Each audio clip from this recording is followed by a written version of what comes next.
It seems like the only movement thing that an everyday normal person can get involved with and make a difference. That's not all the way over there, like Greenpeace seems to be in the Arctic on a boat doing crazy things that you can't do unless you abandon the family, your job, whereas XR's a movement you can join in your spare time. I met an amazing man called Dave Hampton, like almost a year ago now, who lives in Marlow, where I live. And together we both realised we'd sat on the bridge in Blackfriars when XR shut down the 5 bridges, and it was shortly after the declaration of rebellion. And I had no idea anyone else from my town was there. But I actually thought that Marlow people wouldn't understand it, and they would think I was a little bit of a nutcase and a bit of a hippie, a bit weird. And I thought, you know, how much is this going to work? And then I met Dave, and he was like, wow, I was on that bridge too. I was like, oh my gosh. And he was like, should we start up XR Marlow? I said, let's do it. And from that, Dave, who's already heavily involved in the environmental scene, knew people that would be interested. And then we did our first Heading for Extinction talk back in March 2019, and it grew from there. Loads of people got on board that have been giving so much of their energy and time, and that's when it really started to grow because we got organised.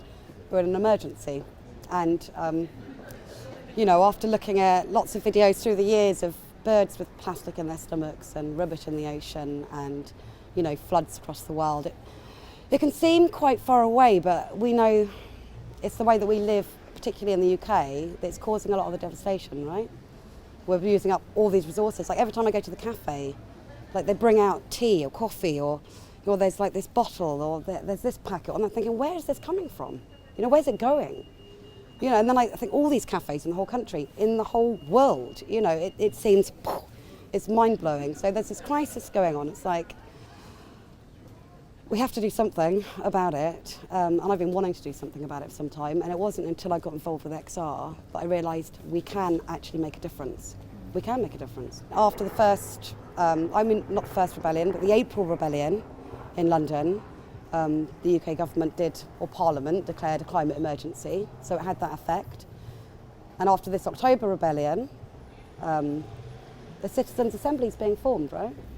So I don't know how much power that will have, but certainly it's another step in the right direction. So it is making a difference, and people are talking about it, and now the subject isn't a far off topic, kind of in the back of people's minds. It's at the forefront now. And everywhere we go, you know, plastic straws are being turned into paper straws, waste is being reduced, and people are wanting to. It's becoming more socially acceptable now to be seen to be green. Whereas before it was more like a thing for a hippie or a green person, not for an everyday person. That's changed. I'm a mother and a circus performer and a psychology student, and sometimes acting as well. Knowing that we are an emergency is quite a difficult thing to hold. I think it's wise to be around people who can give you a hug and say, we understand, but also what you're doing is right. Stand with XR, be brave. Be brave because it's an emergency, and XR aren't demanding things that are bad. They're asking things that are really nice, actually. Say this is an emergency, tell the truth about it, and let's set up a people's assembly so the people can decide, not XR, the people. And so it's fair demands, really. But if you look at the science, everything is at stake, not just the human species, but all these beautiful animals and creatures that surround us. So that's what is at stake. We're looking at the end of life. Of course, life will remain to some extent, and it will rebirth and form into something else, but all our loved ones and everything that we hold dear is at stake. I mean, it's that simple, and that's very depressing, and it can be too much for people.